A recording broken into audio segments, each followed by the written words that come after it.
Maaga pa lang, gising na si Marian. Nakaupo siya sa maliit na lamesa sa kanilang kusina habang dahan-dahang nilalagyan ng mantikilya ang pandesal para sa kanyang mga kapatid. Siya ang panganay, kaya natural na sa kanya nakasandalang pamilya. Breadwinner, ika nga. Ang tipikal na responsibilidad ng isang anak na walang ibang aasahan. Mart, pakigising na si Bunso, malilate na sa klase. Wika niya habang inaabot ang mainit na gatas. Opo ate, sagot ng binatilyong kapatid na bahagya pang inaantok. Ngumiti si Marian, kahit pagod, kahit halos walang oras sa sarili, laging magaan ang loob niya sa ganitong tanawin. Ang mga kapatid niyang nag-aaral, may baon at may almusal para sa kanya. Ito na ang isa sa pinakamalaking gantimpala sa buhay. Pagkalipas ng ilang minuto, nagsimula na siyang mag-ayos. Corporate attire na simpleng blouse at pencil skirt ang suot. Hindi mamahalin pero malinis at presentable. Siya ang tipo ng babae na hindi kailanman lalabas ng bahay nang gusot ang damit o magulo ang buhok. Habang naglalakad papunta sa bus stop, napatingin siya sa isang matandang nagbubuhat ng mabigat na bayong ng gulay. Walang dalawang isip, nilapitan niya ito. Lola, tulungan ko na po kayo. Ay iha, nako, nakakahiya naman. Walang anuman Lola, malapit lang din naman ang bus stop ko. Kinuha niyang bayong at tinulungan ang matanda hanggang sa makarating ito sa sakayan ng tricycle. Doon na lang siya bumaba at nagpaalam kahit alam niyang malilate siya ng kaunti. Pero para kay Marian, walang sayang na oras kung ito'y ginagamit sa pagtulong. Pagdating sa opisina, abala na ang lahat. Ang kumpanyang pinagtatrabahuhan niya ay isang marketing and events firm na kilala sa mga malalaking corporate projects. Bilang project coordinator, madalas siyang tumanggap ng sunod-sunod na tawag, email at walang katapusang meetings. Pero kahit gaano kabigat ang trabaho, kinikilala siya ng mga kasamahan dahil sa kanyang sipag at tapat na serbisyo. Marian, may bago tayong kliyente. Anunsyo ng boss nila na si Mr. Santos. Big project to, launching ng bagong branch ng isang real estate company. At ipapakilala ko sa inyo ang consultant na mag-handle ng creatives. Bumukas ang pinto at sa unang pagkakataon, nasilayan ni Marian ang lalaking tila galing sa isang romantic drama. Matangkad, maayos ang tikas, may aura ng pagiging gentleman. Naka-light gray suit ito at may kumpiyansang ngiti na daig pa ang isang artista. Everyone, this is Romeo Vergara. Parang tumigil ang oras kay Marian. Hindi siya madaling tamaan ng love at first sight, pero may kakaiba sa presensyang dala ng lalaki. Parang alam nito kung paano hawakan ang atensyon ng buong silid. Good morning, bati na Romeo na may bahagyang pagyuko. It's an honor to work with all of you. Habang nagkakakilanlan ng lahat, ramdam ni Marian ang kakaibang tensyon. Hindi siya sanay na napapako ang tingin niya sa isang tao. Pero ngayon, hindi niya mapigilang sumulyap. Matapos ang meeting, nagkayayaan ng team na kumain sa malapit na cafe. Habang busy ang lahat sa pag-order, napansin ni Romeo na abala si Marian sa pag-check ng mga listahan at reminders sa cellphone niya. Hindi ka ba kakain? Tanong ni Romeo at nakangiti. Napabaling si Marian, medyo nagulat. Mamaya na lang. Priority ko kasing makumpleto muna itong checklist. Alam mo, nakakatuwa ka. Grabe ang dedikasyon mo sa trabaho. Pero dapat kumain ka rin. Baka ako na lang ang umorder para sa'yo. Napatawa si Marian. Hindi na, nakakahiya. Kaya ko naman. Hindi, ako na. Para matapos mo din agad yung ginagawa mo. Giit pa ni Romeo. What do you like? Pasta? Sandwich? Sa huli, napilit siya ng lalaki. Nang dumating ang pagkain, inabot yun na Romeo na parabang natural lang sa kanya ang mag-alaga. Thank you, mahinhin na wika ni Marian. No problem. Alam mo, hindi dapat laging trabaho lang. Minsan, kailangan mo ring alagaan ang sarili mo. At sa unang pagkakataon, may tinig sa puso ni Marian na nagsasabing baka may espesyal nga sa lalaking ito. Mabilis lumipas ang mga araw. Sa bawat project meeting at brainstorming, palaging present si Romeo at si Marian. At sa bawat pagkakataon, mas nakikilala niya ito bilang hindi lang mahusay sa trabaho, kundi isa ring maingat at thoughtful na tao. Marian, napansin ko, laging late ka ng kaunti sa umaga. Traffic ba sa ruta mo?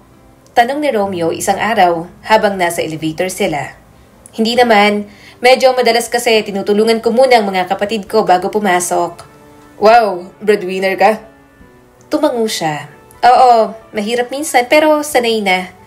Napangiti si Romeo, may halong paghanga. That's admirable.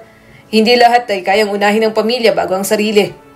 Choice ko naman yon, sagot ni Marian. At masaya ko sa ginagawa ko. Nakatitig lang si Romeo, parang may naisabihin pero pinili nitong manahimik. Makalipas ang ilang linggo, unti-unti nang lumalalim ang kanilang koneksyon. Hindi yun parang instant spark katulad ng nakikita sa teleserye. Bagkos, dahan-dahan, simple pero totoo. Isang gabi, matapos ang overtime, inihatid ni Romeo si Marian pauwi. Sigurado ka bang okay lang? Malayo pang bahay mo? Tanong ni Marian habang nakaupo sa passenger seat ng kotse. Walang problema. Mas mahalaga sa akin na safe kang makauwi. Sagot ni Romeo, nakatingin sa daan. Pagdating sa kanilang street, hindi niya inaasahan ang simpleng sorpresa. Inabot ni Romeo ang isang maliit na box ng ensaymada mula sa paborito nitong cafe. Para sa pamilya mo, alam kong mahilig ang mga bata sa matatamis at eto mismong tinapay ang paborito ng pamilya nyo, hindi ba? Nagulat si Marian at halos mabasa ng luha ang mga mata niya. Naalala mo pa yon? Of course, mahalaga sa iyong pamilya mo. So, mahalaga rin sa akin. At sa gabing yon, parang mas lumalim ang tiwala niya kay Romeo.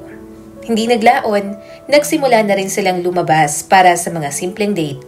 Minsan lunch o kaya dinner lang sa karinderyang malapit sa opisina. Minsan naman, movie pagkatapos ng trabaho. Laging may kasamang sweet gestures si Romeo. Pag-abot ng payong kapag umuulan, pagbibigay ng maliit na bulaklak sa mesa ng cubicle ni Marian. O kaya'y simpleng text ng, ingat ka, kumain ka na ba, at sleep well, Marian. Todo kilig si Marian, kaya naman, agad niyang hinanap ang kaibigang si Mira. Mira, grabe. Hindi ko alam kung anong nagawa ko sa buhay at nakilala ko siya. Kwento ni Marian sa kaibigan habang kumakain sila sa pantry. Parang ang perfect niya. Nagtaas ng kilay si Mira. Perfect? Baka naman too good to be true. Napakunot ang noo ni Marian. Ano na naman yan, Mira? Lahat na lang ng lalaki duda ka. Hindi naman sa ganon, sagot ng kaibigan. Pero minsan, kailangan mo rin maging maingat. Hindi lahat ng mabait at komportableng kasama ay wala nang tinatago. Napabuntong hininga si Marian. Alam ko naman yan, pero ewan ko ba, iba kasi siya. Hindi siya tulad ng mga lalaking nanligaw sa akin noon. Ngumiti si Mira pero halata ang pag-aalinlangan sa mga mata. Dumating ang isang espesyal na gabi. Hiningi ni Romeo na makipagkita kay Marian sa isang maliit na parke sa bayan. Pagdating niya, may nakahanda ng picnic blanket, maliit na basket ng pagkain at fairy lights na nakakabit sa puno. Romeo, ano to? Nagulat si Marian, sabay takip ng bibig. Surprise! Gusto ko lang iparamdam sa'yo kung gaano kita pinapahalagahan. Sagot ng lalaki habang nag-aabot ng rosas. Naupo sila at nagsimula ng simpleng hapunan. Habang kumakain, bigla na lang kinuha ni Romeo ang kanyang kamay. Marian, alam kong maaga pa pero gusto ko lang sabihin, you're special to me. Hindi ako basta-basta nagpapakita ng ganito sa kahit sino. Pero ikaw, iba ka. Napangiti si Marian, halos maluha. Salamat, Romeo. Hindi ko alam kung anong sasabihin ko. Hindi mo na kailangan magsalita. Tugon naman ng lalaki. Hayaan mo ko na lang ang magsabi palagi na mahalaga ka, na gusto kitang makasama sa lahat ng oras. At sa gabing yon, sa ilalim ng mga ilaw na parang bituin, pinangarap ni Marian na baka ito na nga ang lalaking matagal niya nang hinihintay. Ngunit sa kabila ng kilig at saya, may hindi nakikitang anino sa likod ng mga mata ni Romeo.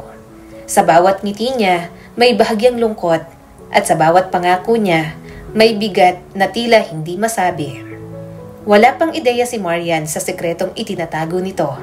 Ang alam lang niya, siya ang pinakamaligayang babae sa mundo sa piling ng isang lalaki na ginagawa ang lahat para siya'y mapasaya. Pero darating ang oras na magigising siya sa katotohanan na hindi lahat ng pangakong matamis ay totoo. Isang Sabado ng umaga, abala si Marian sa paglilinis ng kanilang maliit na sala. Nag-ponytail na siya, nakasando at shorts lang habang pinupunasan ang mga frame ng larawan ng pamilya. Tumigil siya sandali nang mapatingin sa lumang litrato ng lolo at lola niya. Kung nandito lang kayo, bulong niya. Sana proud kayo sa akin ngayon. Maya-maya may nag-doorbell. Hindi niya inaasahan ang bisita, lalo't tanghali na at nasa eskwela ang mga kapatid niya. Pagbukas ng pinto, tumambad ang pamilyar na ngiti ni Romeo. May dalang paper bag at bouquet ng lilies. Good morning, bati nito. Sana hindi ako istorbo. Nagulat si Marian, halos hindi makapaniwala. Romeo, anong ginagawa mo dito? Wala ka bang meeting? May meeting pero mamaya pa. Naisip kong duman muna. Besides, gusto kong makita kung paano mo ginugugol ang umaga mo. Sagot ng lalaki, sabay abot ng bulaklak. Para sa'yo. Natameme si Marian, ngunit kinuha rin ang bouquet. Nakakahiya naman, wala akong may aalok na pagkain, kape lang siguro. That's more than enough. Basta makita lang kita, sulit ng araw ko. Sa loob ng bahay, umupo si Romeo sa sofa, habang si Marian naman ay naglagay ng kape at biskwit sa mesa. Simple lang ang bahay, may lumang kortina, ilang lumang muebles at family photos sa dingding. Pero ramdam ang init at pagmamahal. Tahimik dito, puna ni Romeo. Parang ang gaan ng loob. Siguro kasi puno ito ng alaala ng pamilya. Sagot ni Marian. Dito lumaki ang mga kapatid ko, kaya kahit minsan gustuhin ko mang lumipat-lipat sa mas maluwag na apartment, parang ayokong iwan. Napatingin si Romeo, seryoso. Alam mo, Marian, sa lahat ng babaeng nakilala ko, iba ka. You value simple things, hindi puro material na bagay. Nagkibit balikat siya, sabay ngiti. Wala naman kasi akong kayamanan para unahin ang material. Ang meron lang ako, pamilya, at syempre, trabaho. Ngumiti rin si Romeo, pero sandaling dumaan sa mukha niyang ekspresyon na parang may itinatago. Isang mabilis na anino na agad niyang tinago sa isang biro. Trabaho at pamilya lang. Paano ako? Natawa si Marian, nag-blush pa. Hindi ko alam kung paano kita isisingit. Baka pwede mong gawing number 3 priority. Sagot ni Romeo, nakangiti pero seryoso ang tono. Kinahapunan, nagyaya si Romeo na lumabas sila. Hindi ang grande, isang simpleng lunch lang sa isang bagong bukas na cafe doon. Ipinakita na naman niya ang pagiging maalaga. Hihilahin ang upuan para kay Marian. Siya ang nag-order, siya rin ang nag-abot ng mga kutsara at tinidor. Hindi ka ba napapagod na lagi kang maalaga? Biro ni Marian. Pagod? Hindi, mas gusto kong ako ang mag-abala kaysa ikaw. Saka baka kasi may ibang lalaki pang mangahas na mag-alaga sa'yo. Ayoko nun. Seloso ka ba? Tanong ni Marian. Protective lang. Nakangising tugon ni Romeo. Sa puntong yon, hindi na maitago ni Marian ang kilig. Sa unang pagkakataon, naramdaman niyang may lalaking totoong naglalaan ng effort para iparamdam na espesyal siya. Lumipas ang ilang linggo, lalong naging malapit si Romeo sa pamilya ni Marian. Kapag may libreng oras, dumadalaw siya at nagdadala ng pasalubong para sa mga kapatid nito. Minsan, prutas, minsan notebooks o simpleng laruan. Ate, ang bait ni Kuya Romeo. Sabi ng bunsong babae na si Angel matapos regaluhan ng coloring book. Napatingin si Marian, halatang nahihiya. Romeo, hindi mo kailangang gastusan ang mga kapatid ko. Hindi to gastos, sagot ng lalaki. Ito ay paraan lang para ipakita na mahalaga sila sa'yo, kaya mahalaga rin sila sa akin. Napatingin si Marian at sa puso niya lalong lumalim ang paniniwala na ito na nga ang lalaking ipinadala sa kanya ng Diyos. Ngunit hindi lahat ay kumbinsido. Isang gabi, nagkita sila ni Mira sa isang food park. Dito niya ikinuwento ang lahat, ang mga pasalubong, ang mga sweet surprises, at ang pangako ni Romeo. Hindi ko alam, Mira, parang sobrang swerte ko. Lahat ng dasal ko, sinagot na. Ngumisi si Mira pero halata ang pag-aalinlangan. Masaya ako para sa iyo, Marian. Pero hindi ko maiwasan magtanong, hindi ba parang masyadong perpekto si Romeo? Napakunot ang noo ni Marian. Ano na naman to? Hindi mo pa rin ba siya matanggap? Hindi naman sa ganun. Pero isipin mo, biglaan siyang dumating. Sobrang komportable mo sa kanya. Sobrang gentleman. Sobrang ideal. Minsan ang mga taong ganyan, may tinatago. Hindi lahat ganyan, Mira. Paano kung siya meron? Balik ni Mira. Nanahimik si Marian. Saglit lang at ngumiti. Kung meron man, darating ang araw na malalaman ko. Pero sa ngayon, hindi ko pipigilang maging masaya. Dumating ang isang pinakamalaking araw sa proyekto nila sa opisina. Ang launching ng real estate branch. Abalang lahat at si Marian ang kumokontrol ng mga staff, suppliers at program flow. Habang nagmamadali siyang maglakad, dalang clipboard, bigla siyang napatid. Mabuti na lang at nasa tabi si Romeo. Agad siyang sinalo nito, halos yakap na siya. Careful! Bulong ni Romeo. Nakatingin diretso sa mga mata niya. Nag-init ang pisngi ni Marian. Salamat. Kung hindi dahil sa'yo, baka nahulog na ako. Ngumiti si Romeo. Kahit mahulog ka, lagi akong nandito para saluhin ka. Simple, pero tumatak ang mga salitang iyon sa puso niya. Matapos ang matagumpay na event, nagyaya si Romeo ng celebratory dinner. Dinala niya si Marian sa isang rooftop restaurant na may view ng city lights. Hindi ito yung tipong ostentatious. Sakto lang para maging intimate at special.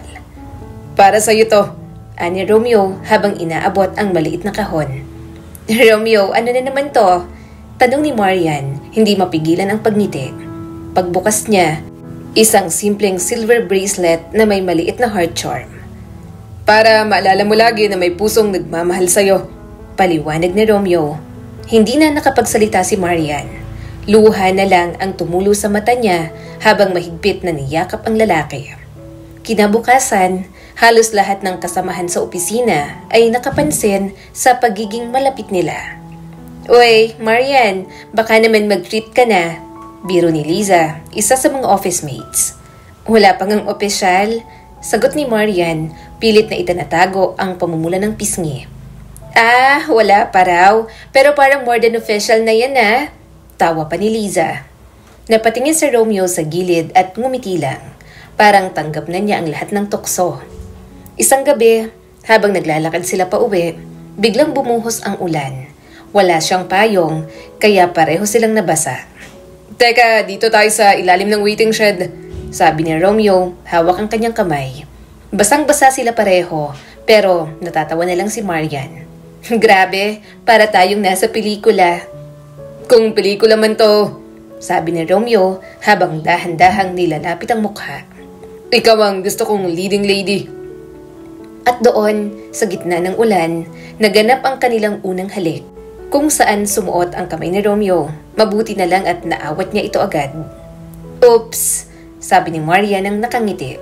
I know, sorry. Balik ni Romeo. Okay lang, agad na sinabi ng dalaga. Ngunit sa halip na puro saya, may isang eksena na tumatak kay Marian. Habang nakatingin siya kay Romeo na masayang nakangiti matapos ang halik, napansin niyang biglang nagbago ang ekspresyon nito. Parang may lungkot na sumisilip sa likod ng mga mata. Romeo, okay ka lang? Tanong ni Marian. Agad nang umiti ulit si Romeo. Oo naman, mas okay pa kaysa dati. Ngunit sa isip ni Marian, may tanong na hindi niya masagot. Bakit sa kabila ng lahat ng sweetness, may bahagyang anino sa likod ng ngiti ng lalaking mahal niya? Linggo ng hapon, abala si Marian sa pag-aayos ng sarili. Hindi niya inaasahan na magiging ganito ka-excited sa isang date. Hindi naman siya baguhan sa pakikipagkita pero kakaiba kapag si Romeo ang dahilan. Parang bata siyang kinikilig, parang may sariling soundtrack ang mundo kapag kasama niya ito. Grabe ate! Biro ng kapatid niyang si Angel habang nakasilip sa kwarto. Baka isipin ni Kuya Romeo ikakasal na kayo. Ang ganda mo, sobra. Hay nako, ang kulit mo, date lang to. Sagot ni Marian pero hindi mapigilang ngumiti.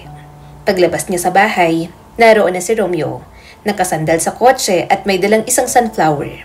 Hindi rosas, hindi lilies, sunflower. Simple Maliwanag, parang sinasalamin ang personalidad ni Marian. "Hi!" Bati nito sabay abot ng bulaklak. "Para sa babaeng laging nagbibigay liwanag." Kinilig si Marian, halos hindi alam kung paano tatanggapin. "Romeo naman, sobra ka." "Hindi pa yan sobra. Simula pa lang." Nakangisi nitong sagot. Ang destinasyon nila, isang maliit na rest house sa labas ng lungsod, malapit sa isang lawa. Hindi ito mamahalin, pero napakapayapa. May garden na puno ng bulaklak, may bangka para sa boating, at may veranda na nakaharap sa tubig.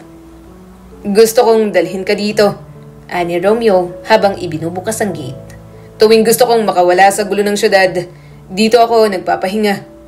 Napatitig si Marian sa paligid. "Ang ganda, para kang may secret paradise." "Secret nga, at ngayon, ikaw lang ang nais kong makaalam." Seryosong sagot ni Romeo. Muling nagtama ang mata nilang dalawa, pero hindi ulit tumuloy sa isang halik dahil nakatanggap ng text si Romeo. Agad niya yung binasa at kumalikot lang sandali sa cellphone bago sila nag-umpisa na maglakad sa tabing lawa. Hawak ang kamay ng isa't isa.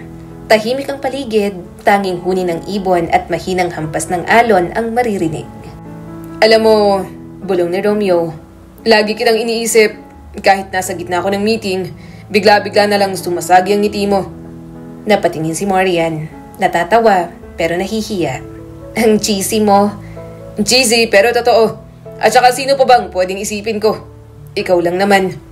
Ramdam ni Marian ang init sa pisngi. Totoo nga yata na may taong kayang gawing magaan ang lahat kahit ang simpleng paglalakad. Pagbalik nila sa rest house, may nakahandang simpleng picnic. Sandwiches, prutas at lemonade. Habang kumakain, panay pa ang asara nila. "Masyado kang mahilig sa prutas," puna ni Marian nang makita si Romeo na sabay-sabay ang kagat sa mansanas at ubas. "Healthy living yan para mahabang buhay, para mas matagal kitang makasama." Sagot nito. Natawa si Marian. "Talaga? Ang advance mo namang mag-isip." "Hindi advance, realistic lang." Wika ni Romeo, sabay tingin sa kanya na para bang may ibig sabihin pa. Kinahapunan, nagyaya si Romeo na mag-boating sila. Magkaharap silang nakaupo sa bangka at habang marahang umaalo ng tubig, nagkukwentuhan sila tungkol sa buhay. "Kung hindi ka project coordinator ngayon, ano kayang ginagawa mo?" Tanong ni Romeo. "Siguro, teacher. Mahilig kasi ako magturo sa mga kapatid ko. Pero masaya na rin ako sa trabaho ko ngayon." Tumango lang si Romeo bilang pagsang-ayon. Ikaw?" Balik tanong ni Marian. Sandaling natahimik si Romeo bago ngumiti. Ako? Siguro, businessman. O baka farmer. Basta yung simple lang kasamang mga taong mahal ko." Nagtagpo ang kanilang mga mata. Saglit lang yon. Pero pakiramdam ni Marian, parang nag-uusap ang mga puso nila kahit walang salita. Pagbalik nila, naupo sila sa veranda. Unti-unti nang lumulubog ang araw at nagiging kahel ang kulay ng kalangitan. "Ang ganda," bulong ni Marian. "Parang painting." "Tulad mo," tugon ni Romeo. "Sus, seryoso ka ba?" "Laging seryoso kapag ikaw ang pinag-uusapan," ani Romeo sabay abot sa kanyang kamay. "Marian, gusto kong malaman mo na hindi ito laro. Hindi kita nilalapitan para lang magpalipas ng oras. Gusto kong makilala ka, makasama ka, at maramdaman mong may taong handang unahin ka." Natigilan si Marian. Ilang beses na siyang umaasa noon sa maling tao, kaya't parang hindi siya makapaniwala na may isang Romeo na ganito. Pero sa puso niya, ramdam niya ang sinseridad. "Salamat," mahina niyang sagot. "Kasi pinaparamdam mo sa akin na deserve kong mahalin." "Hindi lang deserve," sagot ni Romeo. "Ikaw mismo ang dahilan kung bakit nagiging mas magandang mundo ko." Nang bumalik sila sa lungsod, hindi doon natapos ang kanilang date. Dinala siya ni Romeo sa isang bookstore na 24/7 nakabukas. "Bakit dito?" tanong ni Marian, nagtataka. "Alam kong mahilig kang magbasa. Sabi mo kapag stress ka, libro ang sandigan mo. Kaya naisip kong perfect spot to para sa late night bonding natin." Natuwa si Marian. Habang nag-iikot, pumili siya ng mga libro. Habang si Romeo naman ay nakasunod, pinapanood siya na parang siya mismo ang librong nais nitong basahin. "Anong pipiliin mo? Tanong ni Romeo. Siguro romance novel para makarelate. Sagot ni Marian at nakangiti. Kung ako ang susulat ng nobela, ikaw ang bida, at ako ang lalaking gagawin ng lahat para maging happy ending tayo. Hindi napigilang matawa ni Marian, pero sa loob-loob niya, kumpirmado, hulog na siya. Matapos ang bookstore, nag-stop sila sa isang maliit na coffee shop. Doon nag-share sila ng dessert at latte. Nag-aasaran tungkol sa kung sino ang mas matakaw. Alam mo, kapag tumagal pa to, baka maging diabetic na tayo. Biro ni Marian. Basta sabay tayo, okay lang. Tugon ni Romeo, sabay subo ng cake at inabot pa kay Marian gamit ang tinidor. Feed me pa? Tanong ni Romeo. Loko ka. Sagot ni Marian pero kinuha rin ang tinidor at isinubo sa kanya. See, we're perfect. At sa mga simpleng eksenang yon, parang wala ng ibang tao sa paligid. Kinagabihan, inihatid siya ni Romeo pa uwi. Pagbaba nila sa harap ng bahay, ayaw pa sana nilang magpaalam. Salamat sa araw na to, parang sobra-sobra na Romeo, sabi ni Marian. Walang sobra kapag ikaw ang kasama ko, sagot naman ito. Saglit silang natahimik hanggang dahan-dahang inilapit ni Romeo ang mukha. Muling nagtagpo ang kanilang mga labi. Mas matagal at mas malalim kaysa noong una sa ulan. Sa halik na yon, pakiramdam ni Marian, wala nang masihigit pa sa sandali na yon. Para siyang nasa panaginip na ayaw niya nang magising. At sa kanyang kwarto, habang nakahiga, hawak pa rin niya ang sunflower na ibinigay ni Romeo. Sa isip niya, isa lang ang malinaw. Kung may lalaking tinadhana para sa kanya, eto na yon. Isang Lunes ng umaga, abala si Marian sa opisina. Tulad ng nakasanayan, siya ang unang dumating at nag-ayos ng projector para sa weekly meeting. Hindi niya napansin na may nakapatong na maliit na kahon sa mesa niya. Nang buksan niya yon, tumambad ang isang pares ng pearl earrings at isang liham na nakasulat sa neat na handwriting ni Romeo. Good luck sa meeting mo. Alam kong palagi mong ibinibigay ang iyong 110% best. Always cheering for you. Or, napangiti siya, halos hindi makapaniwala. Hindi ito ang unang beses na nagbigay ng maliit na regalo si Romeo. Pero laging may perfect timing. Mga simpleng bagay na palaging tumatama sa pangangailangan niya. Uy, sino na naman ang nagbibigay ng kilig? Tanong ni Liza, office mate niya, habang sumisilip sa mesa. Secret! Sagot ni Marian sabay tawa, kahit halatang hindi maitago ang pamumula ng pisngi. Sa kalagitnaan ng meeting, dumating si Romeo, dala ang kape para sa kanya. Tahimik siyang lumapit at inilapag yon sa gilid ni Marian. Parang natural na gesture lang. Para hindi ka antukin, bulong nito. Salamat, mahinhin na sagot ni Marian.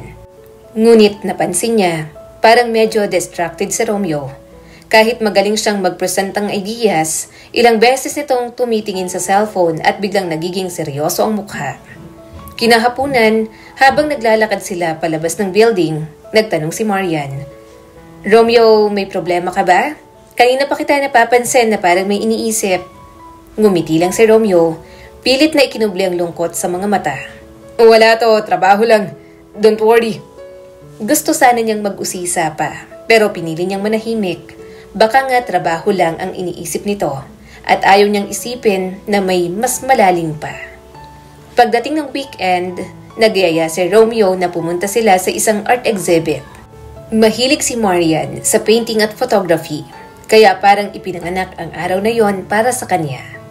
Ang gaganda ng artworks, wika niya habang nakatitig sa isang canvas ng isang babaeng nakaupo sa tabi ng bintana. Tulad mo, sagot ni Romeo, seryoso ang tinig. Romeo, hindi mo kailangan akong i-compare sa lahat ng maganda dito, sagot ni Marian at nakangiti. Hindi ako nagkukumpara, nagsasabi lang ako ng totoo. Tugon naman ng lalaki, sabay hawak ng kanyang kamay. Ang mga mata ni Romeo puno ng paghanga, ngunit muli, sandaling may sumilip na lungkot bago niya yun agad na tinakpan ng ngiti. Makalipas ang ilang araw, bigla siyang hindi makontak ni Marian. Tumatawag siya ng 3 beses, nagme-message pero sin lang ang status. Nag-aalala na siya, hanggang sa gabi ay bigla itong nag-reply. Sorry, emergency meeting. Sobrang busy. Bukas na tayo mag-usap, okay? Ingat ka. Kinabukasan, bumawi si Romeo. Dumating siya sa opisina na may dalang lunch para kay Marian. Peace offering. Biro niya sabay abot ng paper bag. Hindi ka sumasagot kagabi. Nag-alala ako. Wika niya rito. Sorry, ayokong madami ka sa stress ko. Kaya hindi na lang ako tumawag. Pero nandito naman ako ngayon. Sagot ni Romeo sabay ngiti. At gaya ng dati, natunaw agad ang pag-aalala ni Marian. Dumating ang birthday ni Marian. Hindi siya sanay na ipagdiwang yun ng bongga dahil laging limitado ang budget. Pero ngayong taon, iba na. Paglabas niya ng bahay, may naghihintay na van na may balloons at bouquet sa loob. Sa upuan, naroon si Romeo, nakasuot ng simpleng polo at may malapad ng ngiti. Happy birthday, may sunshine. Bati niya. Romeo, ano naman to? Sobrang effort ha? Minsan sa isang taon lang ang birthday mo. Kaya naman, dapat ay espesyal tong araw na to. Sagot nito. Hindi maiwasang mapangiti ni Marian. Dinala siya ni Romeo sa isang farm resort. Doon, naghanda ito ng picnic sa ilalim ng puno. May gitara at cake na may simpleng dedication. To the woman who deserves the world. Kinantahan pa siya ni Romeo ng Can't Help Falling in Love. Hindi ito perfect singer pero sa pandinig ni Marian, yun na ang pinakamatamis na musika. Sa gabing yon, habang nakaupo sila sa damuhan at nakatingin sa mga bituin, nagsalita si Marian. Romeo, minsan naisip ko, paano kung hindi ka dumating sa buhay ko? Siguro hanggang ngayon, trabaho at pamilya lang ang iniintindi ko. Hinawakan ni Romeo ang kamay niya. Baka nga ganun. Pero masaya ako na dumating ako. Kasi ikaw din ang nagbigay ng dahilan para mas maging totoo ako. Napatitig si Marian. Anong ibig mong sabihin? Sandali siyang natahimik bago muling ngumiti. Ibig kong sabihin, ikaw ang nagpaparamdam na may isa-isa ang lahat ng ginagawa ko. Hindi na siya nagtanong pa. Sa puso niya, sapat na ang mga salitang yon. Makalipas ang isang linggo, dumating ang isang gabi na muntik na siyang madismaya.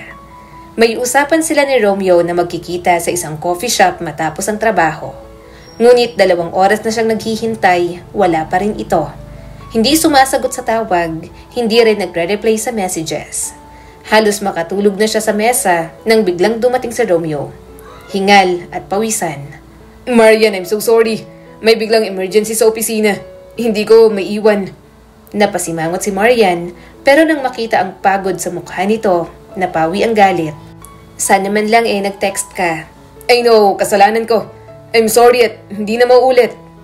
Para bang laging may kasamang magic ang mga ngiti ni Romeo. Dahil kahit may tampo siya, napapalitan agad yun ng awa at pagmamahal. Ngunit hindi nakaligtas sa mga mata ni Mira ang mga inconsistencies nito.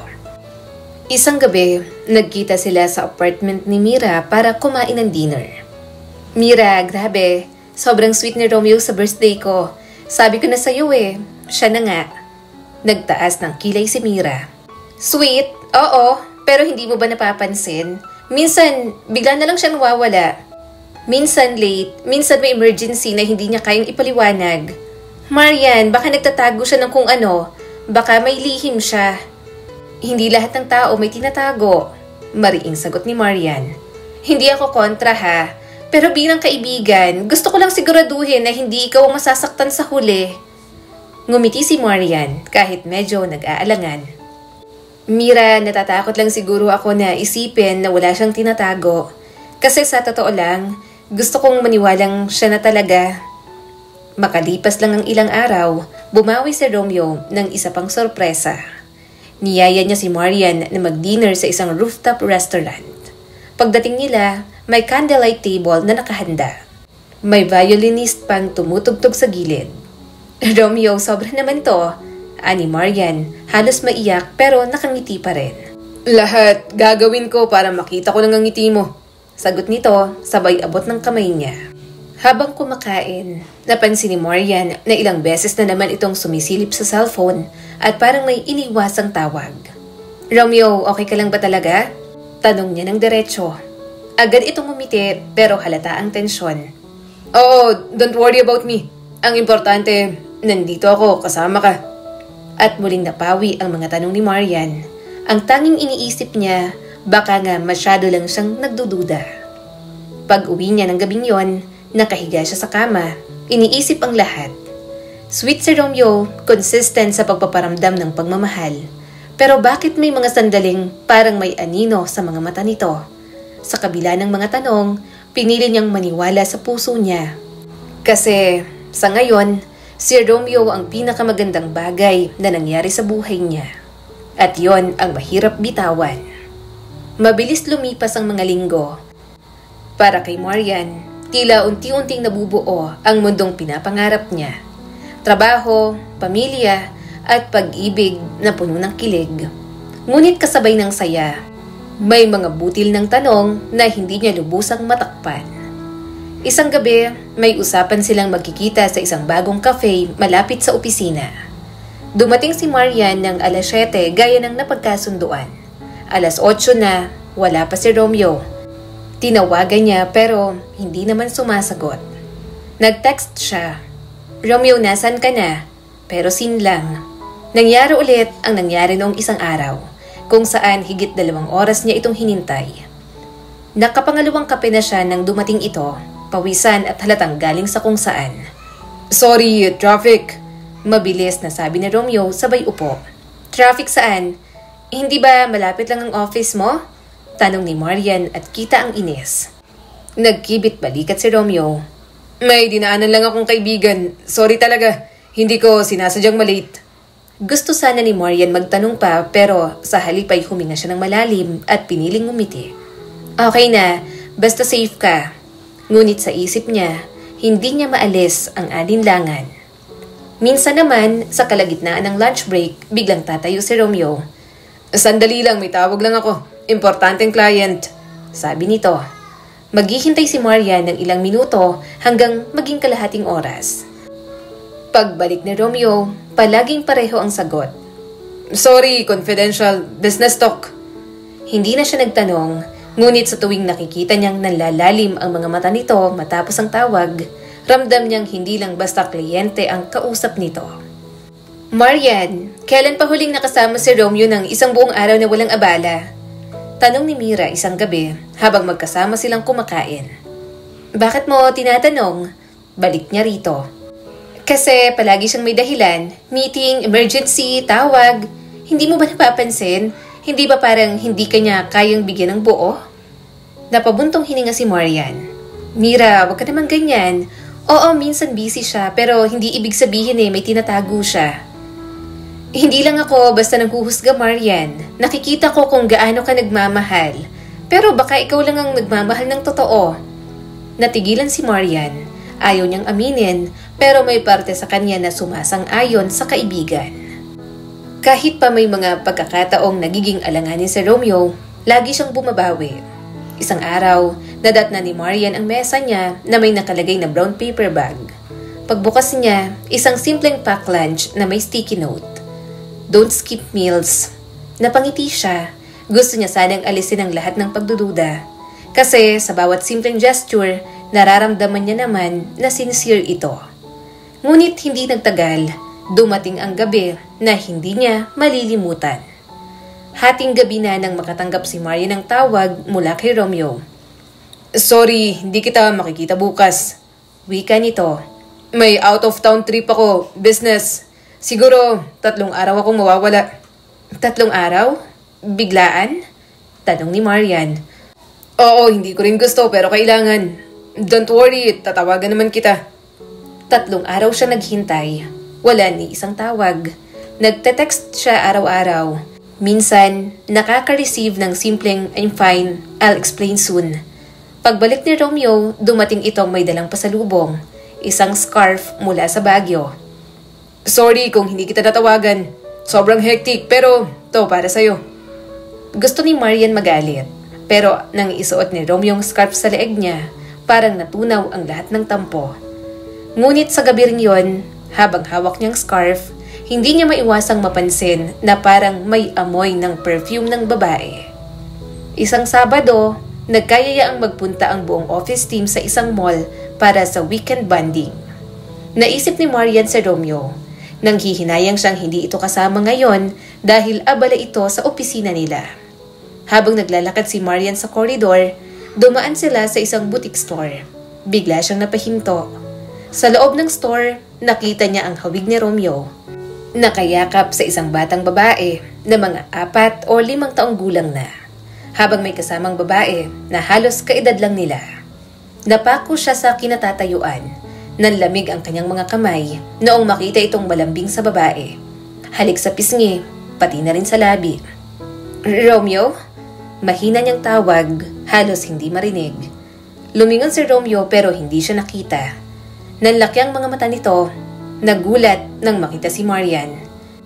Saglit lang ang katahimikan, ngunit sapat na yon para mabuo ang lahat ng tanong sa isip ni Marian.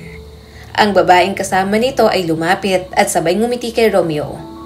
Love, can you hold her for a while? I'll just check the other section. Love?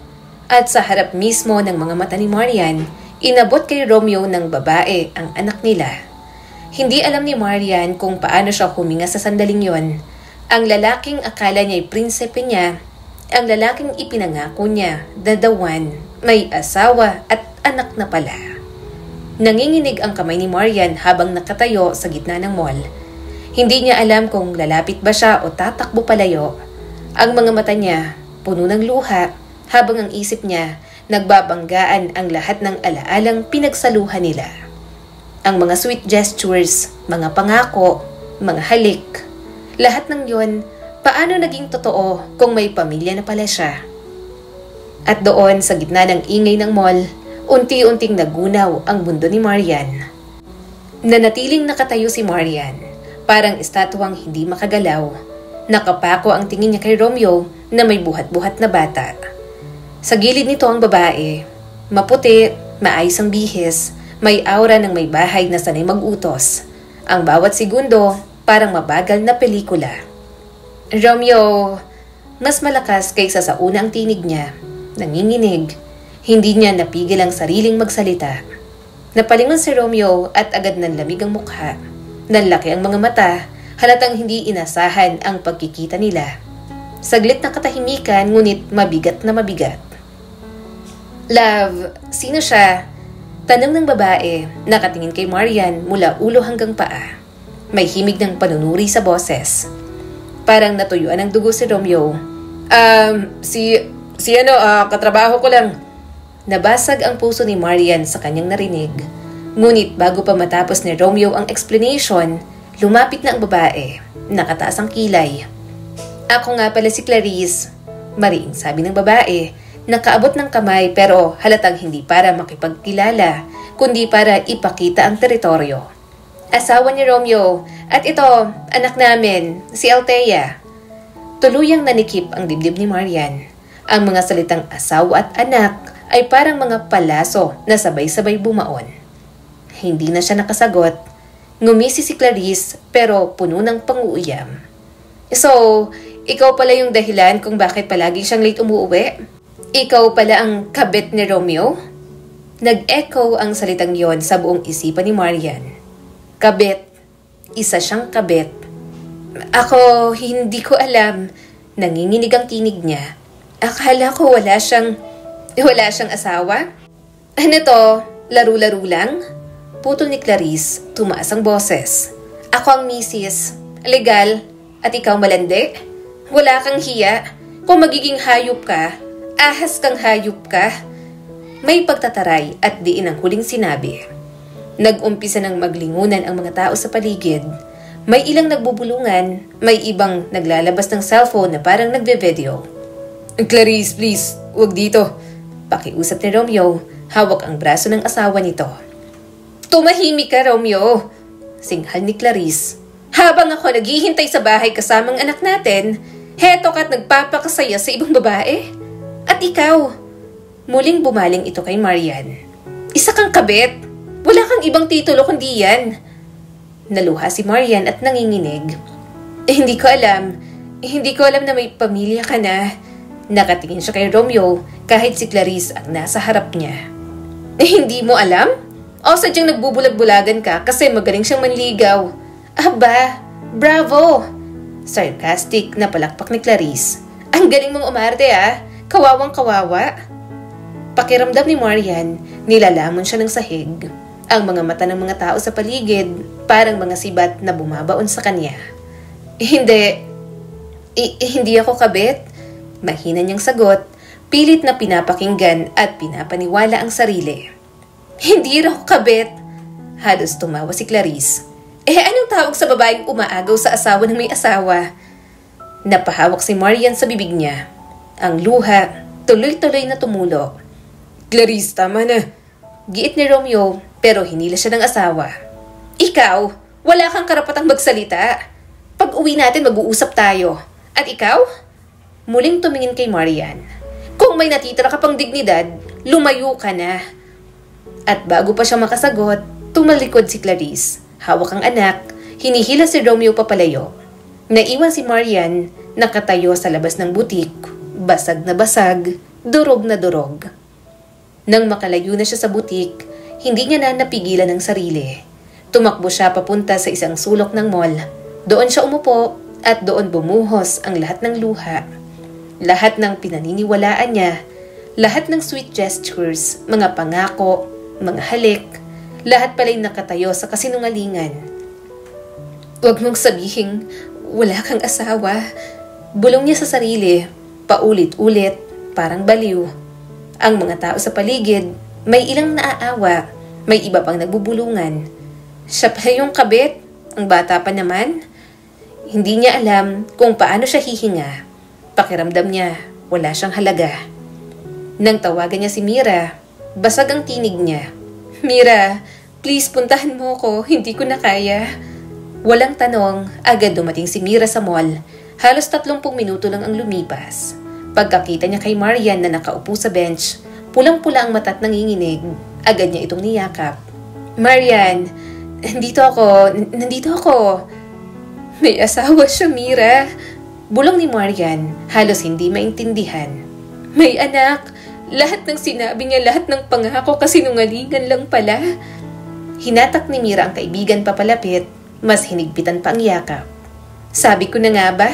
Hindi ako nagkamali. Pero Marian, hindi ikaw ang mali dito. Hindi ikaw ang may kasalanan. Pero ako ang tinawag na kabit. Ako ang pinahiya sa harap ng lahat. Tama na. Mariing sagot ni Mira, pinupunasan ng luha niya. Hindi mo alam, niloko ka niya, ang may kasalanan niyang si Romeo at ang mga kasinungalingan niya. Ngunit sa puso ni Marian, hindi ganoon kasimple. Pakiramdam niya, siya ang pinakamalaking mangmang sa mundo.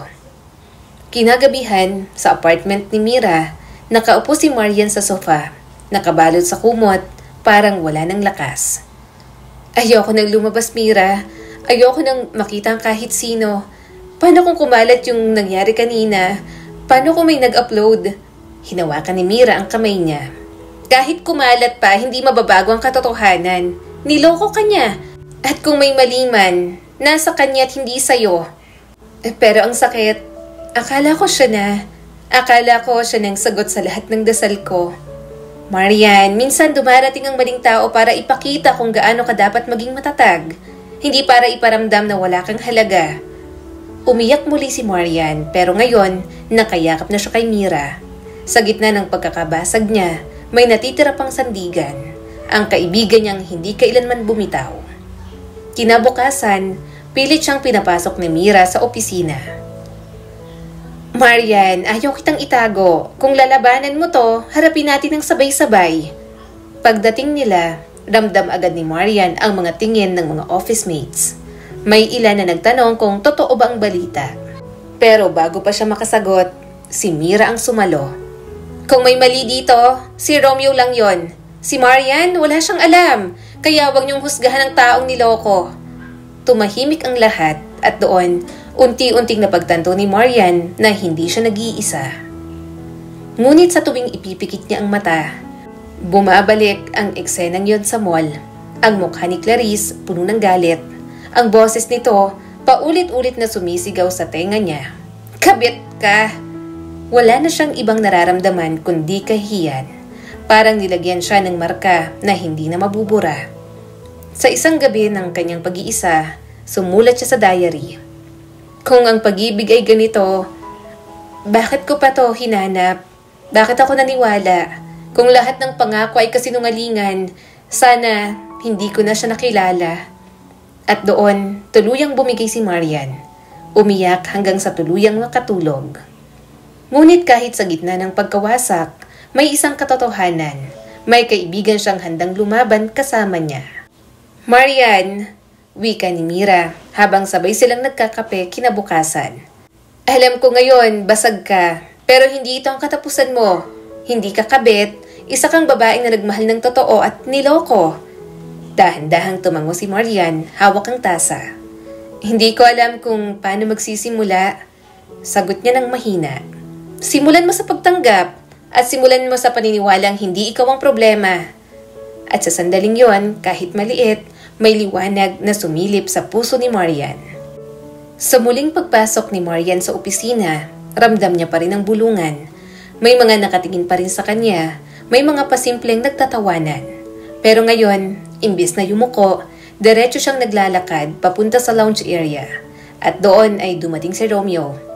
Marian, please, let me explain. Hindi mo na kailangan. Putol niya. Pero kailangan nilang lahat marinig. Mabilis niyang inilabas ang cellphone at ipinakita sa lahat ang screenshots. Mga chat, sweet messages, photos ng kanilang dates. Lahat ng to, patunay na siyang unang lumapit. Siyang nanligaw at kahit kailan, hindi niya sinabi na may asawa na siya. Tahimik ang paligid. Si Romeo, nanlalaki ang mata. Nangingitim ang ilalim ng mata sa puyat. Kung may dapat tawaging manloloko, siya yon. Dagdag ni Marian, ang tinig ay nanginginig pero matatag. Hindi ako kabit. Isa akong babaeng niloko. Walang masabi si Romeo. Parang sinadya ng pagkakataon. Dumating si Clarice, hawak ang anak. Galit na sumugod. Romeo, hindi ka na umuuwi kagabi. Nandito ka lang pala? Nagkaharap silang tatlo sa gitna ng opisina. Clarice, panimula ni Marian, nanginginig pero diretsong nakatingin. Niloko niya ako, gaya ng panloloko niya sa'yo. Hindi ko alam na may asawa at anak na siya. May ebidensya ako. Siya ang lumapit, siya ang nagpakilala, siya ang nanggulo sa buhay ko. Itinaas niya ang cellphone, ipinakita niya rin kay Clarice ang mga screenshots. Matagal tiningnan niyo ng babae.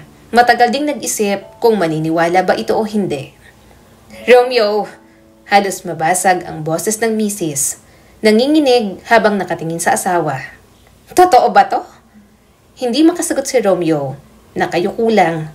At sa katahimikan niyang yon, gumuho ang mundo ni Clarice. Kinagabihan, sa bahay ni na Romeo at Clarice, nagkaroon ng mas mabigat na eksena. Hindi ko na kaya, sabi ni Clarice, umiiyak habang nag-iimpake ng mga gamit ng anak. Paulit-ulit na lang. Una sabi mo wala. Pangalawa, trabaho. Pero ngayon, may resibo na.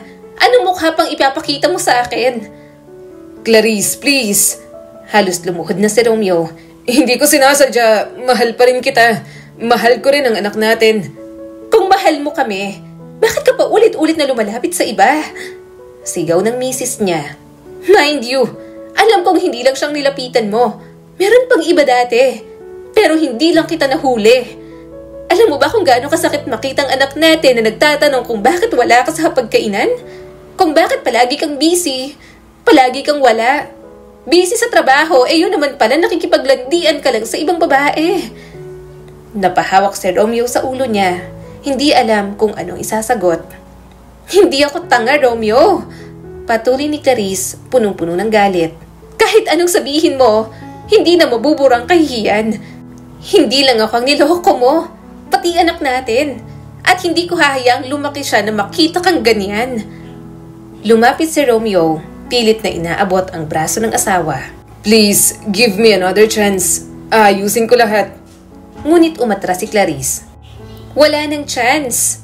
Tapos na. At sa harap mismo ni Romeo, isinara ni Clarice ang maleta. Kinuha ang kamay ng anak at lumabas ng bahay. Ang pinto gumulat sa kanya sa pinakamalakas na kalabog. Ang malakas na pagsara na nagsasabing wala na siyang babalikan pa. Habang mag-isa sa sala, bumagsak si Romeo sa sofa. Hawak ang ulo, walang tigil ang pagluha. Bakit ako ganito? At doon pumasok ang mga alaala ng pagkabata. Ang ama niya, si Rogelio Vergara, isang kilalang babaero. Madalas niyang makita noon na may kasamang ibang babae, kahit nandyan naman ang nanay niya. Hanggang isang araw, tuluyan silang iniwan ng ama para sumama sa mas batang kabit. "Mama, nasan si Papa?" Tanong niya noong bata pa siya. "Wala na siya, anak," sagot ng ina habang umiiyak. "Tayo na lang." Lumaki siyang puno ng galit at takot na maging katulad ng ama. Nangako siya noon na hinding-hindi niya iiwan ang pamilyang itatayo niya balang araw. Pero ngayon, habang nakahandusay sa sariling sala, napagtanto niyang inulit niya ang parehong pagkakamali. Siya mismo ang naging larawan ng lalaking kinamuhian niya noon. Samantala, sa kabilang dako ng lungsod, nakaupo si Marian sa maliit na balkonahe ng bahay nila. Kasama niya si Mira, pareho silang umiinom ng kape. "Alam mo, Mira," panimula niya, "akala ko katapusan ko na, pero nang makita kong umalis si Clarice, napagtanto ko, hindi ko dapat akuin ang kasalanan niya. Ako man ay biktima rin." Tumango si Mira. "At tama ka sa ginawa mo. Kung nanahimik ka, lahat ng tao maniniwala na ikaw ang mali. Pero ngayon, lumantad ang katotohanan. At si Romeo, siya ang tuluyang bumagsak." Huminga ng malalim si Marian. "Masakit pa rin, pero natututo na akong tanggapin. At ngayon, mas pipiliin kong ilan ang oras ko sa pamilya ko at sa career ko. Hindi na ako magpapadala sa matatamis na salita." "Yan ang tunay na Marian," sabi ni Mira, abot tenga ang ngiti. Sa opisina, unti-unting bumalik ang tiwala ng mga tao kay Marian. Lalong napansin ng boss ang kanyang sipag at katapangan. "Marian," wika ng manager sa isang meeting, "ikaw ang pipiliin naming project head para sa susunod na major client. Pinatunayan mong kaya mong harapin ang kahit anong gulo." Naluha si Marian, ngunit ngayon, luha ng pasasalamat. Pag-uwi, sinalubong siya ng mga kapatid. "Ate, proud kami sa'yo. Hindi ka nagpapatalo," sabi ng bunso. At sa hapagkainan, habang magkasamang kumakain ang pamilya, naramdaman niyang may saysay ang lahat ng pinagdaanan niya. Samantala, si Romeo ay unti-unting lumulubog sa sarili niyang kasinungalingan. Iniwan na siya ni Clarice, ang anak niya ay hindi na siya hinahanap. Ang trabaho niya, suspindido dahil sa iskandalo. Isang gabi, nakaupo siya sa dilim habang hawak-hawak ang lumang litrato ng ama at humahagulgol. Hindi pa rin siya tapos sisihin ng ama na nang iwan sa kanila. "Hindi ko ginustong maging katulad mo," bulong niya sa sarili. "Pero eto ko ngayon, pareho tayo." Sa katahimikan ng gabing yon, narinig lang niyang sarili niyang hikbi. At sa wakas, napagtanto niya ang kasinungalingan at pagnanasa ang mismong naging hukay ng kanyang kinabukasan. Sa mga sumunod na linggo, nagpatuloy si Marian sa pag-angat. Mas naging independent siya, mas naging masigasig sa trabaho, mas naging malapit sa pamilya. Hindi na niya hinayaan ang sarili na ikulong ng salitang kabit. Sa halip, pinili niyang ipakita na kaya niyang lumaban, tumindig at maging inspirasyon para sa nakararami. At sa bawat umagang bumabangon siya, dala niya ang bagong paniniwala. "Hindi ako biktima, niloko ako. Isa akong babae na marunong magmahal at pumili ng sarili." Mabilis lumipas ang mga buwan. Para kay Marian, para bang ibang tao na ang nakikita niya sa salamin. Hindi na ang babaeng luhaan at sugatan, kundi isang babaeng matibay, abala at may malinaw na direksyon. Naging busy na siya sa trabaho. Mas pinili niyang i-focus ang lahat ng sakit at sama ng loob sa pagtatrabaho at pag-aalaga sa pamilya. At hindi siya nabigo, mas gumanda ang takbo ng kanyang career. Sa opisina, palaging si Marian ang hinahanap ng kliyente. Kilala siya sa pagiging maaasahan, organisado at tapat. Isang araw, ipinatawag siya ng kanilang manager. "Marian," wika nito at nakangiti. "Gusto kitang i-promote bilang team supervisor. Ibang level ng professionalism mo. Hindi ko pwedeng ipagpaliban." Nagulat siya pero napangiti. "Salamat po. Hindi ko akalaing mangyayari to." "Deserve mo. Pinakita mo na kahit anong bagyo, kaya mong bumangon." At doon niya naramdaman na tamang desisyon niya na mag-focus sa sarili, pati na rin sa career. Ngunit kahit gaano kaganda ang takbo ng trabaho, alam ni Mira na kailangan din ni Marian ng pahinga. "Marian," sabi ni Mira isang Biyernes ng gabi, habang nagkakape sila sa pantry. Lagi ka nalang trabaho, bahay. Unti-unti ka nang nagiging boring na tao. Excuse me, productive ako, sagot ni Marian. Productive, oo, pero kulang sa spice. Eto, deal tayo. Samahan mo ako bukas sa bar. One night lang. Hindi para maghanap ng lalaki, kundi para lang mag-enjoy. Umiling agad si Marian. Mira, hindi ako bagay sa bar. Hindi bagay yung excuse mo. Sige na, please. Kung hindi, magtatampo ako. Natawa siya. Ikaw talaga. Fine, isang gabi lang. Kinabukasan, pumunta sila sa isang kilalang bar sa Tomas Morato, Quezon City. Malakas ang tugtog, maraming ilaw at puno ng tao. Para kay Marian, bago ang lahat ng ito. Hindi siya sanay sa ingay at alo ng tao, pero dahil kay Mira, sinubukan niya. Relax, sabi ni Mira, sabay abot ng cocktail. Wala kang iisipin, just have fun. Sa una, nanatili lang siya sa gilid, nakikinig sa tugtog at pinapanood ang mga taong sumasayaw. Ngunit makalipas ang ilang minuto, napansin niyang may lumapit na lalaki. Matangkad, naka-polo shirt lang, hindi kasing ingay ng karamihan. Hi! Bati nito, may magaan ng ngiti. Pwede ba ako makiupo? Puno na kasi doon. Nagkatinginan sila ni Mira, sabay tango si Marian. Sure. I'm Arvin, pakilala ng lalaki, sabay abot ng kamay. Marian. Nice to meet you, Marian. Ang ingay dito, pero parang ikaw ang pinaka-relax sa lahat. Natawa siya. Sanay kasi ako sa tahimik. Ngayon lang ako napadpad dito. Pareho pala tayo. Hindi rin ako madalas lumabas na ganito. Business analyst ako, kaya laging office at numbers ang kaharap. Napakunot ang noon ni Marian. Numbers? Ako naman projects and events. Lagi ring stress. At least, hindi ka nag-iisa. May kasama ka. Stress tayo pareho. Biro pa ni Arvin. Baka pwedeng balansahin natin ang isa't isa. Nagulat si Marian sa ginawang dala ng simpleng usapan. Walang pa-cute, walang pangako, walang drama. Kakaiba sa mga alaala niya kay Romeo. Habang nag-uusap sila, nakatabi lang si Mira, ngumiti at bumulong. Oh, diba? Hindi lahat ng lalaki pare-pareho. Ngumiti si Marian. Totoo nga. Hindi na tuluyan pang nakaahon si Romeo. Nagsampa ng annulment ang asawa niyang si Clarice. Sa trabaho, tinanggal siya matapos lumabas ang mga reklamo ng iba pang babae. Wala siyang matakbuhan, kundi ang kanyang ina na makakalimutin na. Ngunit higit sa lahat, binalot siya ng depresyon. Araw-araw, nakahiga lang siya, walang gana sa lahat. Hindi na siya lumalabas. Ang dating kumpiyansang Romeo, ngayon ay anino na lang ng kanyang sarili. Minsan, kapag humaharap siya sa salamin, nakikita niya dito ang sarili niyang ama. Kaya naman, agad niya yung babasagin. Mabilis ang naging koneksyon ni na Arvin at Marian. Hindi pilit ang usapan, hindi porma ang dating. Iba, mas totoo, mas tahimik, at mas may lalim. Lalo pang lumalalim ang gabi. Tuloy-tuloy ang tawanan nila ni Arvin. Paisa-isang inom hanggang sa hindi niya na namalayan na masyado na siyang nakarami. Marian, okay ka lang? Tanong ni Arvin habang inaabot ang tubig. Oo, okay lang ako. Sagot niya pero ramdam niyang pagkahilo.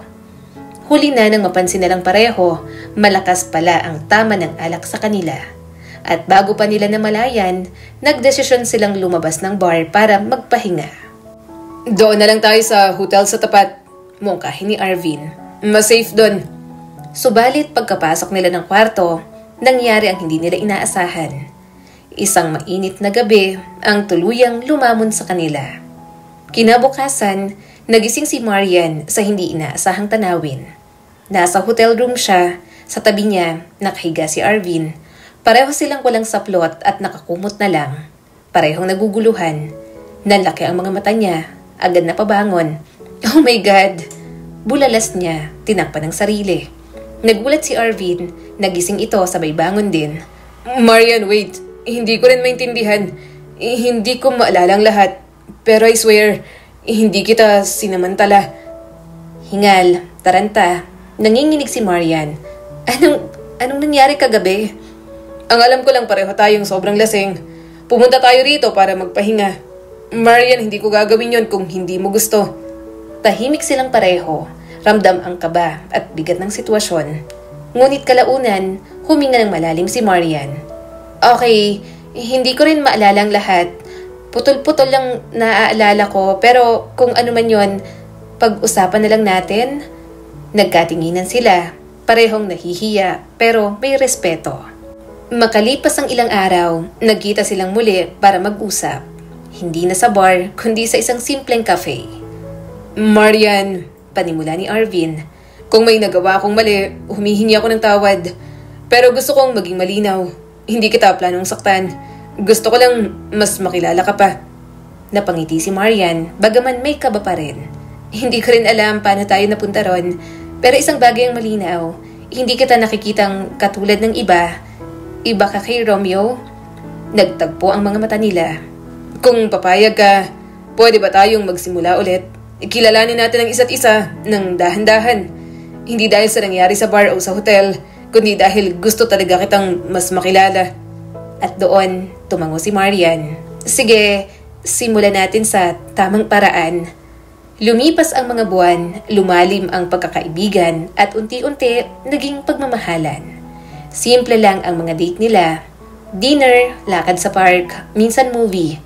Pero ramdam ni Marian na iba si Arvin. Hindi ito puro porma, hindi bolero, at hindi nag-iilusyon.